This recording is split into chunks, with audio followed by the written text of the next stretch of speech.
Donc nous prenons nos Bibles et nous poursuivons en fait l'enseignement que nous avions débuté hier par la grâce de Dieu, qui s'intitule l'avènement de l'impie. Donc nous avions vu l'avènement du Fils de l'homme et là nous allons voir aussi l'avènement de l'impie. Et quand on parle de l'impie, on parle de l'homme du péché, donc notamment Satan lorsqu'il va se manifester. Ouais. Donc, le fils du diable lorsqu'il va se manifester, ou autrement dit, l'antichrist. Okay? Nous essayons, par la grâce de Dieu, de voir en fait l'avènement de l'impie ou l'avènement de l'antichrist. Okay? Donc nous avions essayé de prendre quelques écritures hier par la grâce de Dieu. Nous avions touché la première écriture de 2 Thessaloniciens, chapitre 1 à 12. 2 Thessaloniciens.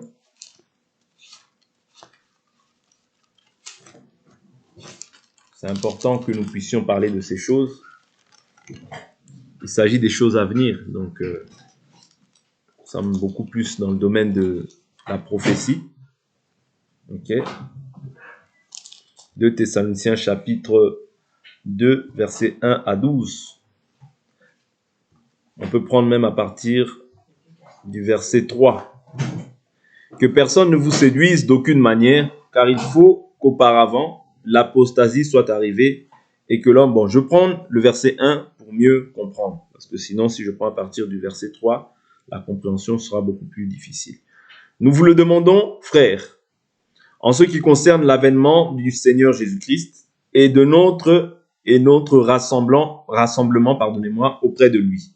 Ne vous laissez pas promptement ébranler dans votre bon sens, ni alarmer par quelque inspiration, par quelque parole ou par quelque lettre qui nous serait attribuée, comme si le jour du Seigneur était déjà là.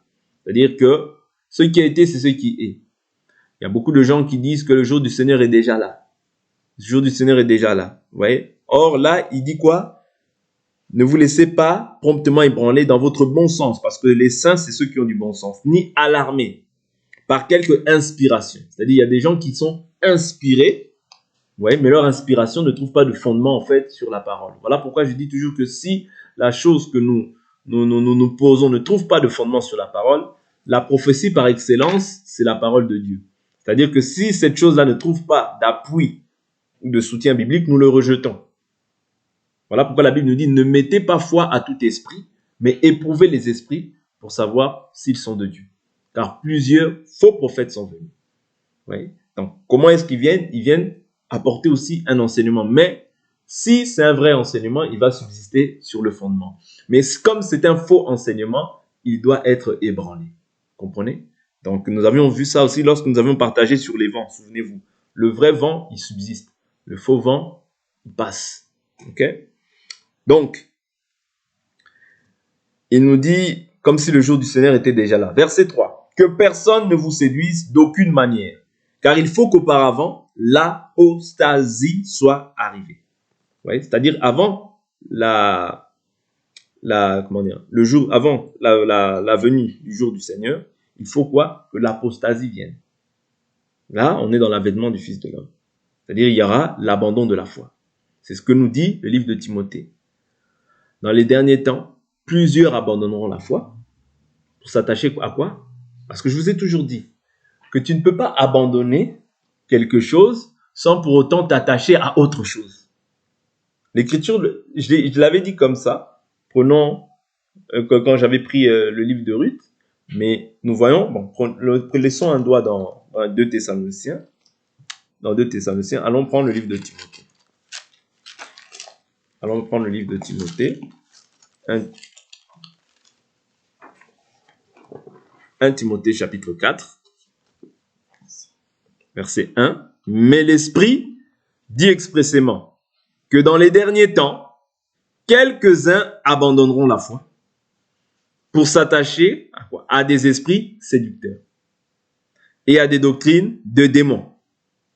Par l'hypocrisie toujours de quoi? De faux discoureurs, marqués au fer rouge dans leur propre conscience. Ils prescrivent quoi? De ne pas se marier, de s'abstenir d'aliments que Dieu a créés, pour qu'il soit pris avec action de grâce par ceux qui sont fidèles et qui connaissent la vérité. Or, tout ce que Dieu a créé est bon et rien n'est à rejeter pourvu qu'on le prenne avec action de grâce. Vous voyez?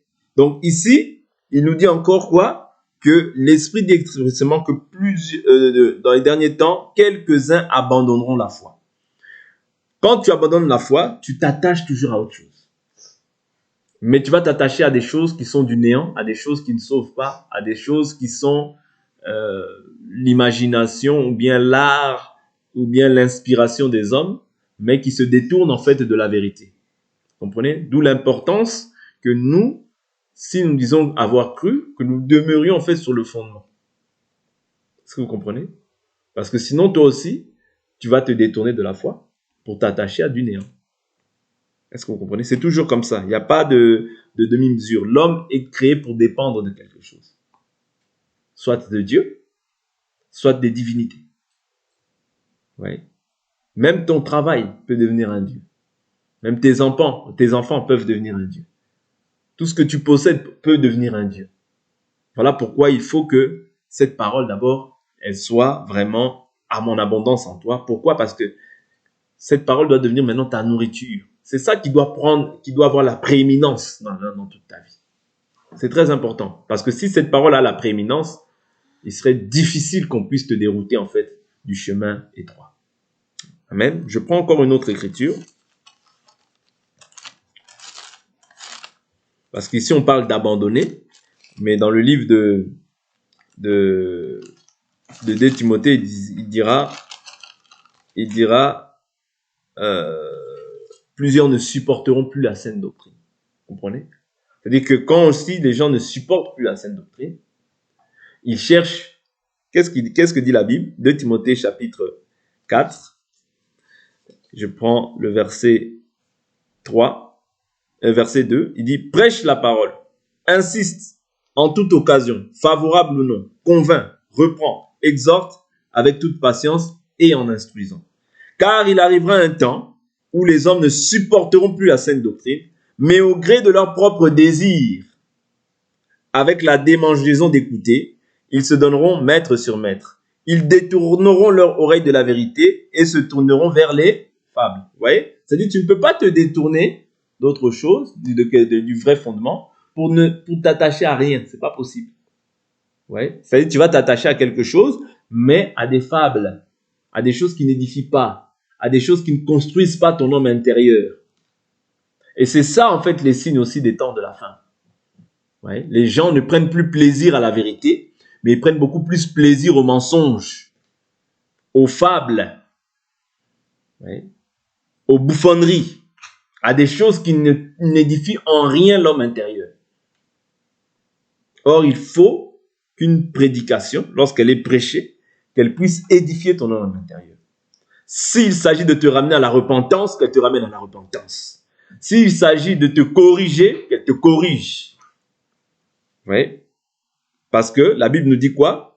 Dans 2 Timothée, toujours chapitre 3, verset 16, nous dit « Toute écriture est inspirée de Dieu et utile. » Pourquoi? Pour enseigner, premièrement, pour convaincre, secondement, pour redresser, pour éduquer dans la justice, afin que l'homme de Dieu soit adapté et préparé à toute œuvre bonne. Vous voyez? C'est-à-dire qu'il y a ces éléments-là que ça doit produire dans la vie de la personne. Si on doit redresser, on redresse. Si on doit éduquer, on éduque. Parce que cette parole, c'est le but pour lequel elle vient. Elle ne vient pas pour te laisser dans le même état. Non, elle vient pour changer ton homme intérieur. Elle vient pour changer ta manière de vivre. Elle vient pour te corriger, afin que tu puisses avoir de bons sentiments. Afin que tu puisses avoir le caractère de Christ manifesté en toi. Mais c'est ce que les gens ne vont plus apprécier dans les temps de la fin. Dans les temps de la fin, tu parles, non, ne me juge pas. Et tu te prends pour qui? Tu crois que toi tu es meilleur. Tu crois que ceci, tu crois que cela. Oui, c'est ça. C'est-à-dire quand on ne prend plus plaisir à la vérité, on prend plaisir aux fables et aux mensonges. D'où l'importance de comprendre que ça, c'est déjà un vent que l'Antichrist met dans le cœur des gens pour que les gens, en fait, puissent déjà même beaucoup plus s'attacher à tout ce qui est lié à la chair qu'à ce qui est lié à l'esprit. Oui. C'est difficile aujourd'hui de trouver quelqu'un qui est vraiment intègre dans ses vies. C'est difficile. Ouais. Je ne dis pas que c'est impossible, mais c'est difficile. Ouais. Pourquoi? Parce que c'est des signes des temps de la fin. Les gens n'aiment plus la vérité. Les gens ne prennent plus plaisir à la parole pure. Mais on prend toujours plaisir à la parole diluée. Quand ça fait rire, là on est content. Mais quand on martèle maintenant sur des choses qui peuvent toucher à ta vie, là, il m'a prêché. Il m'a prêché. Il m'a prêché. Non? Quand on vient pour prêcher afin que les gens puissent changer d'attitude. C'est ça le rôle pour lequel il est venu Jésus. Jésus l'a dit, je suis venu pour jeter un feu. Vous voyez? Or, le feu, c'est le jugement. C'est-à-dire, le jugement, premièrement, doit commencer dans la maison de Dieu. Afin que les gens aient une foi saine, parce que nous sommes appelés à être jugés demain.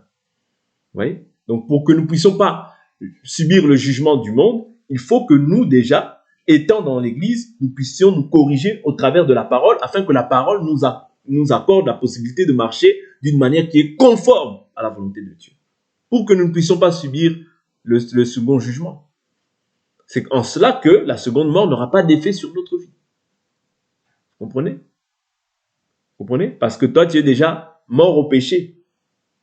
Donc, tu es quitte du péché. Parce que celui qui est mort est quitte du péché. C'est très important. Ce sont des éléments très importants que nous devons retenir. Si tu t'attaches, si tu abandonnes cette voie-là, tu vas t'attacher à quelque chose, mais qui est du néant. Ok? Continuons dans 2 Thessaloniciens chapitre 2. Donc, il faut qu'auparavant soit arrivée l'apostasie et que se révèle l'homme impie, le fils de perdition. L'adversaire qui s'élève au-dessus de tout ce qu'on appelle Dieu ou qu'on adore et qui va jusqu'à s'asseoir dans le temple de Dieu et se faire passer lui-même pour Dieu. Oui, c'est ça le rôle pour lequel l'Antichrist va apparaître. Oui. Se faire passer lui-même pour Dieu. Ne vous souvenez-vous pas que je vous disais cela lorsque j'étais encore auprès de vous? Et maintenant, vous savez bien ce qui le retient, pour qu'il ne se révèle qu'en son temps. C'est-à-dire, il y a un temps qui est fixé dans lequel il doit se révéler. Il ne va pas se révéler comme il veut. Non. Pourquoi?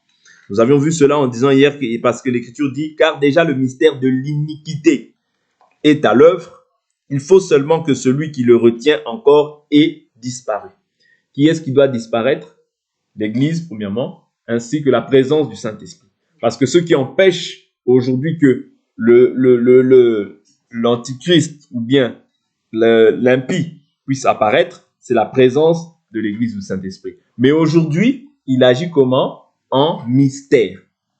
Ouais. Aujourd'hui, il agit en mystère. Okay? Mais le mystère de l'iniquité apparaîtra pleinement lorsqu'il va se manifester maintenant dans la chair. Mais aujourd'hui, il agit en mystère. Voilà pourquoi nous avons dit qu'il y a déjà plusieurs antichrists. Ça, c'est le livre de 1 Jean que nous avons vu et que nous allons revoir rapidement aujourd'hui par la grâce du Seigneur. Il dit, car déjà le ministère de l'iniquité est à l'œuvre, il faut seulement que celui qui le retient encore ait disparu. Alors se révélera l'impie, que le Seigneur Jésus détruira par le souffle de sa bouche et qu'il écrasera par l'éclat de son avènement. L'avènement de l'impie se produira par la puissance de Satan, avec toutes sortes de miracles, de signes et de prodiges mensongers. C'est-à-dire, Satan peut faire des prodiges, mais c'est toujours mensonger. De même aussi, ses serviteurs peuvent faire des prodiges, mais c'est toujours mensonger. Parce qu'il y a les miracles de Dieu et il y a les miracles du diable. Mais la différence, c'est que le miracle de Dieu, c'est un miracle authentique et pur. Mais le miracle de Satan, c'est un miracle mensonger. Okay? Avec toutes les séductions de l'injustice pour ceux qui périssent parce qu'ils n'ont pas reçu l'amour de la vérité pour être sauvés. Voilà pourquoi je vous ai dit que la vérité est dure, mais la vérité est vraie. Il n'y a pas deux vérités, il n'y a qu'une seule vérité. Et Jésus seul a dit, je suis le chemin, la vérité et la vie. Et la Bible nous dit, comme ils n'ont pas reçu l'amour de la vérité, qu'est-ce que Dieu leur fait? Dieu leur envoie aussi une puissance, quoi? D'égarement. Pour faire quoi? Pour qu'ils croient au mensonge. Vous voyez? Si Dieu t'envoie une puissance d'égarement, même si on intercède, c'est Dieu qui t'a envoyé. Parce que quand tu t'adonnes maintenant au mensonge, Dieu va satisfaire aussi ta convoitise. Vous comprenez? D'où l'importance de se positionner toujours par rapport à la vérité. Vous voyez? Parce que quand on t'envoie une puissance d'égarement, même si on te parle, regarde la Bible, regarde les Écritures, tu diras non. Non, moi je crois. Non, non. Vous voyez? C'est ça. C'est-à-dire quand on prend plus plaisir à la vérité, automatiquement on prend plaisir au mensonge. Est-ce que vous comprenez? Voilà pourquoi Jésus dit, celui qui n'est ni chaud ni froid, je le vomirai. Okay? afin que soient jugés ceux qui n'ont pas cru à la vérité, mais qui ont pris plaisir à l'injustice. Ouais. C'est quand tu ne prends pas plaisir à la vérité, tu prends plaisir forcément à l'injustice.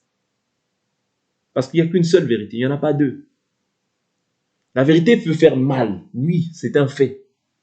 Mais néanmoins, c'est la vérité. Vous comprenez? Parce que si tu ne mets pas foi à la vérité, tu vas mettre foi au mensonge. Et le père du mensonge, c'est le diable. Et tu ne peux pas servir deux maîtres à la fois, dire Jésus et avoir quelque chose du diable. Parce que tant que tu as quelque chose du diable en toi, je vous ai toujours dit que ce qui a permis que Jésus puisse nous racheter, c'est parce qu'il n'avait rien du diable en lui. Parce qu'il dit, le prince de ce monde vient, il n'y a rien de lui en moi. Vous comprenez? C'est-à-dire que toi aussi, si tu espères dans ce salut, il faut que tu t'efforces par le Saint-Esprit qu'il n'y ait rien du diable en toi. Parce que le Fils de Dieu est apparu afin de détruire les œuvres du diable. Est-ce que vous comprenez? Oui. Il faut s'efforcer. C'est dur, oui, mais je l'accepte pour Jésus. Parce que si je vis, ce n'est plus moi qui vis, mais c'est Christ qui vit en moi. Vous voyez? Donc, tous ces signes-là, c'est pour ceux qui périssent. Pourquoi? Ils ne prennent pas plaisir à la vérité. Mais ils prennent beaucoup plus plaisir au mensonge. Tu vas lui dire, non, l'église c'est ça, l'église c'est... Oh non, non, non, les raisonnements. Non, un enfant de Dieu ne peut pas faire ça. Les raisonnements. Vous voyez? C'est ça. C'est-à-dire que la personne ne veut même plus que tu parles de la Bible. Tu lui présentes la Bible. Ah, toi, tu crois que tu es le meilleur. Ah, toi, c'est ça. Vous voyez? Quand quelqu'un s'entête comme ça, c'est ça, ne pas avoir l'amour de la vérité. Parce que celui qui a l'amour de la vérité, il s'humilie, il dit, ah, je ne voyais pas ça comme ça. En tout cas, que Dieu te bénisse. Merci. Ouais. Merci. Du moins même, je vais prier.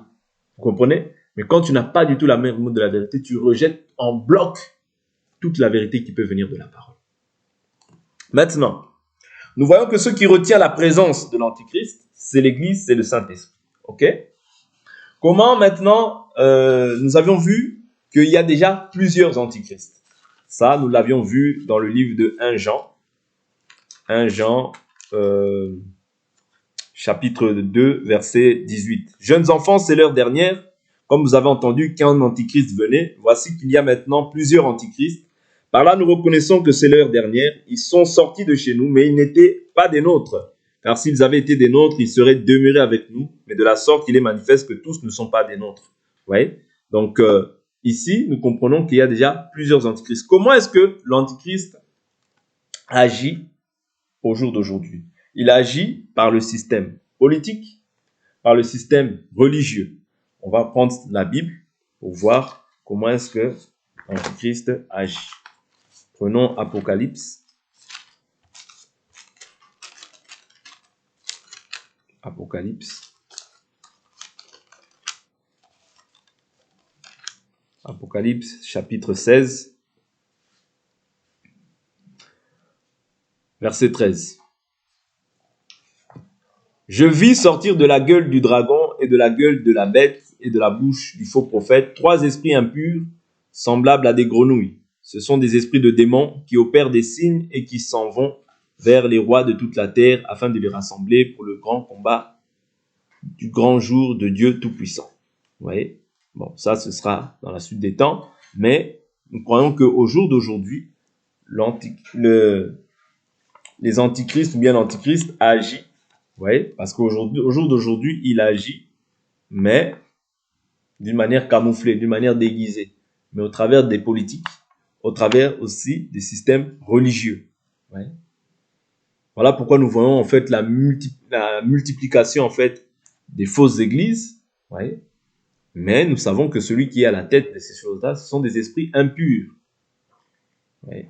Ce sont des esprits impurs par lesquels ils agissent. C'est-à-dire qu'ils n'agissent pas par l'esprit de Dieu. C'est très important. Ce sont des choses à comprendre et à connaître. Et quand nous parlons des antichrists, nous parlons aussi de tout système.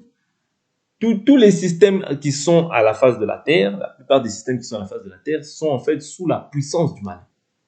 Oui. En fait, toute personne qui s'oppose à Christ, on ne dira pas forcément que c'est un antichrist, mais toute personne, l'antichrist, c'est l'adversaire, celui qui s'oppose à Christ. Mais maintenant, les deux grands, bon, si on peut dire les deux grands systèmes, vous voyez, sur la terre, ce sont les systèmes politiques, les systèmes religieux. Quand on voit les systèmes religieux, on voit le catholicisme, on voit l'islam, on voit tous ces systèmes-là qui ne confessent pas le Christ. Ceux-là sont l'antichrist, parce qu'ils ne confessent pas le Père et le Fils. Ouais. Ils ne confessent pas Jésus-Christ comme étant le Dieu vivant. Ouais. C'est-à-dire, ils renversent les acquis de la croix. Okay? Donc, ce sont pour nous des antichrists. Okay? Donc, c'est par là que nous pouvons distinguer en fait ce qui est de Dieu, ce qui n'est pas de Dieu. Quand on voit par exemple l'Église catholique, nous voyons en fait toutes les idoles qui sont exposées en fait à la face de leur Église, et on comprend que nous, Christ ne nous a pas demandé de pouvoir bâtir, de pouvoir construire des temples physiques, parce que le temple aujourd'hui il est spirituel. Vous voyez, c'est nous qui sommes le temple de Jésus-Christ, parce qu'il habite en nous par son esprit. Ok? Donc maintenant, nous allons essayer de voir un peu comment est-ce que va se manifester l'apparition de l'Antichrist. Lorsque l'Église ira à l'enlèvement, nous avions vu cela déjà que les morts en Christ ressusciteront en premier lieu. Nous qui sommes vivants, si nous sommes encore vivants à ce moment-là, nous les rejoindrons en fait dans les heures. En un clin d'œil, nous serons changés, nous serons transformés. Vous voyez, nous allons revêtir un corps de gloire et nous allons aller à la rencontre du Seigneur. Et c'est alors que l'Antichrist aussi descendra. Vous voyez, c'est-à-dire quand l'Église ne sera plus là, l'Antichrist maintenant viendra. Ok? Lorsqu'il viendra, l'Antichrist il y aura une période de 7 ans sur laquelle il sera sur la terre. Ok? Il y aura une période de 7 ans. La grâce, maintenant, ira en Israël. C'est-à-dire, Dieu suscitera 2 prophètes, on va lire. Dieu suscitera 2 prophètes qui vont aller prêcher en Israël. Ok? L'Antichrist, pendant ces 7 années, parce que il y aura en fait le temps qu'on appelle les temps de la tribulation. Il y aura les temps de la tribulation. Qu'est-ce qui va se passer? Pendant ces 7 années, nous serons dans les festins des noces. Nous serons dans les 7 ans de festins de noces. Mais maintenant, sur la terre, il y aura aussi le temps de tribulation. Ces 7 ans, j'avais dit qu'ils seront divisés en 2. 3 ans et demi dans lequel l'Antichrist, la première partie des 3 ans et demi dans lequel l'Antichrist va faire une solide alliance avec la maison d'Israël, vous voyez. Mais au milieu de la semaine, on va dire 3 ans et demi, l'Antichrist va rompre cette alliance-là, ok? Et il va commencer, c'est là où maintenant, c'est dans cette deuxième partie de la semaine, où il y aura tout ce qu'on appelle la grande tribulation, la marque de 666, vous voyez. Mais la première partie des 3 semaines, parce que les 3 ans et demi sont séparés en 2, la première partie des 3 ans et demi, les 2 joints iront en Israël. Prenons cette écriture pour pouvoir maintenant annoncer le salut à Israël et ils seront sauvés. Parce que Dieu n'a pas renié Israël. Ouais. Mais Dieu, selon Romains chapitre 11, nous dit quoi? Romains chapitre 11. On peut prendre cette écriture rapidement. Romains. Si vous n'avez pas compris, on va revenir dessus. Hein. On n'est pas pressé. Il faut vraiment que ce soit saisi. C'est important de comprendre l'avènement de l'Antichrist. Romains chapitre 11. Romains 11. Romains 11, verset 11. Je dis donc, ont-ils trébuché afin de tomber? Certes non, mais par leur chute, le salut a été donné aux païens, afin de provoquer leur jalousie. Or, si leur chute a été la richesse du monde, et leur défaite la richesse des païens, combien plus en sera-t-il ainsi de leur complet relèvement? Je vous le dis à vous païens, en tant qu'apôtre des païens, moi je glorifie mon ministère, afin s'il est possible de provoquer la jalousie parmi ceux de ma race et d'en sauver quelques-uns. Car si leur mise à l'écart a été la réconciliation du monde, que sera leur réintégration sinon une vie d'entre les morts? Or, si les prémices sont saintes, la pâte l'est aussi. Qui sont les prémices? C'est Israël. Vous voyez? Les prémices, c'est qui? C'est Abraham, c'est Isaac, c'est Jacob. C'est eux qu'on appelle les patriarches. Ok? Les branches le sont aussi. Mais si quelques-unes des branches ont été retranchées, vous voyez?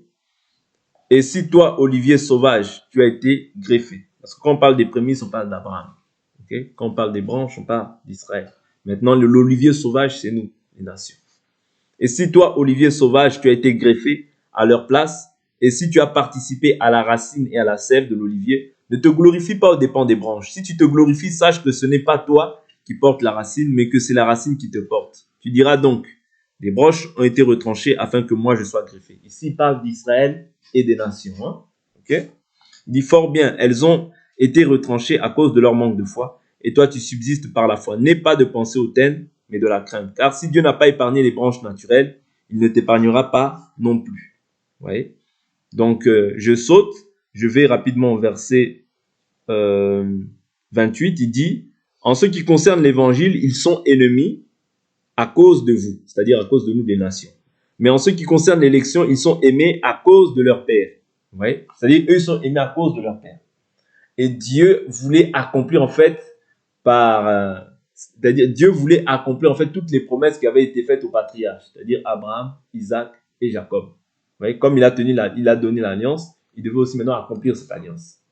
Vous voyez, je ferai une alliance avec toi et ta descendance, vous voyez, après toi. Vous voyez, la descendance dans la chair, mais nous sommes la descendance spirituelle, c'est-à-dire nous héritons en fait de ces promesses par Christ. Ok?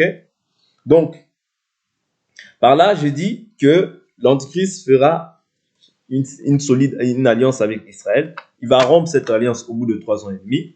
Qu'est-ce qui va se passer? Dans la première période des 3 ans et demi, les prophètes vont venir. Ça, prenons cette écriture dans le livre de l'Apocalypse. Dans le livre d'Apocalypse. Apocalypse, chapitre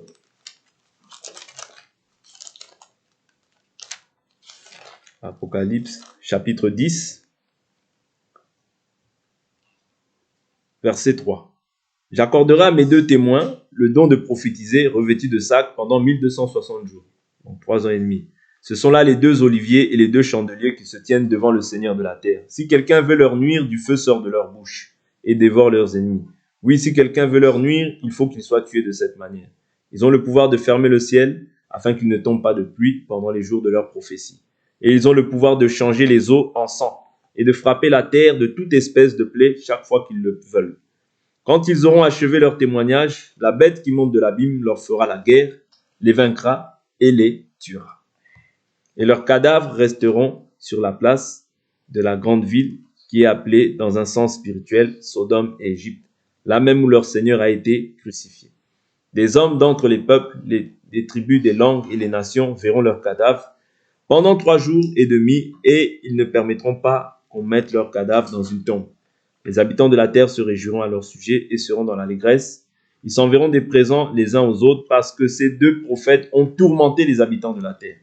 Après les 3 jours et demi, un esprit de vie venant de Dieu entra en eux et ils se tinrent sur leurs pieds. Une grande crainte fondit sur ceux qui les voyaient. Ils entendirent du ciel une voix forte leur dire « Montez ». Ici, ils montèrent au ciel dans la nuée et leurs ennemis les virent. À cette heure-là, il y eut un grand tremblement de terre. Ouais, donc, ici, on voit en fait ce que les 2 témoins vont faire. Ouais, l'action des 2 témoins, c'est-à-dire qu'ils vont troubler en fait les gens de la terre, mais Dieu permettra en fait que Satan puisse les tuer. Ok? C'est-à-dire, eux, ils vont prêcher le salut en Israël, c'est-à-dire à ce moment-là, la grâce ne sera plus pour les nations, mais elle sera exclusivement pour Israël. Vous voyez? C'est ça, c'est-à-dire le retour vers Israël. C'est-à-dire que quand eux ils vont entendre le message, ils vont croire, ok? Et par la suite, ils vont être tués. Quand ils vont être tués, les 3 ans et demi par la suite, maintenant, il y aura vraiment le règne de l'Antichrist. Bien qu'il sera là, il sera là avant, mais il y aura le règne de l'Antichrist. C'est là où il va imposer tout ce qui est le 666, tout ce qui est la marque de la bête, l'adoration tout autour de la bête, toutes ces choses-là. Et la grande tribulation, vous voyez, par ailleurs. C'est-à-dire que maintenant, ceux qui auront raté l'enlèvement, le seul moyen par lequel ils pourront en fait être sauvés, c'est par le moyen de la mort. Vous voyez, ça, nous pouvons le lire dans le livre de Apocalypse, toujours au chapitre 7, verset 13. Alors l'un des anciens prit la parole et me dit, ceux qui sont vêtus de robes blanches, qui sont-ils et d'où sont-ils venus? Je lui répondis, mon Seigneur, tu le sais. Et il me dit, ce sont ceux qui viennent de la grande tribulation. Ils ont lavé leurs robes et les ont blanchies dans le sang de l'agneau. C'est pourquoi ils sont devant le trône de Dieu et lui rendent un culte jour et nuit dans son temple. Celui qui est assis sur le trône dressera sa tente sur eux. Vous voyez, donc ici, on voit en fait ceux qui viennent de la grande tribulation. C'est ceux qui vont être ceux qui vont être peut-être tués. Vous voyez, pourquoi? Pour ne pas avoir accepté en fait la marque de la bête. Ils ne pourront ni acheter ni vendre à cet peuple-là. Pourquoi? Parce que ce sera maintenant le règne de Satan sur la terre. Et aujourd'hui, il agit en mystère. Il n'agit pas de manière dévoilée, comme il le voudrait. Pourquoi? À cause de la présence de Dieu qui est agissante sur la terre. C'est très important. Ce sont des éléments qui sont importants à savoir. C'est-à-dire que ce sera exclusivement quand Satan manifestera pleinement son règne sur la terre que la grande tribulation va avoir lieu. Dans la seconde semaine des 7 ans, nous, 7 ans au ciel, nous sommes dans les noces de l'agneau. 7 ans sur la terre, c'est la tribulation, c'est le règne de Satan. Vous voyez, et tous ceux qui n'ont pas la marque de la bête ne pourront ni acheter ni vendre. D'où l'importance de, je vous dis toujours, qu'aujourd'hui, Dieu nous accorde sa grâce. Le temps de la grâce, ce n'est pas un temps où nous pouvons nous relâcher. Le temps de la grâce, c'est un temps où nous devons nous sanctifier davantage pour ne pas rater l'enlèvement. Et je vous dis toujours que même si ce n'est pas l'enlèvement, tu peux mourir à tout moment. Vous voyez? C'est-à-dire, n'attends pas qu'il soit trop tard. Parce que la Bible nous dit, rachetez le temps car les jours sont mauvais. Vous voyez? Le temps, on le rachète comment? En nous sanctifiant. Le temps, on le rachète comment? En s'attachant aux choses d'en haut. En cherchant à devenir comme Dieu sur cette terre. Vous voyez? Parce que tel il est, tel nous sommes. S'il a marché dans la sainteté, nous devons nous efforcer par le Saint-Esprit à marcher réellement dans la sainteté. Amen. Donc pour aujourd'hui, je vais vous donner simplement ces éléments-là. Demain, on continuera par la grâce du Seigneur et nous allons nous arrêter là pour aujourd'hui. On va prier.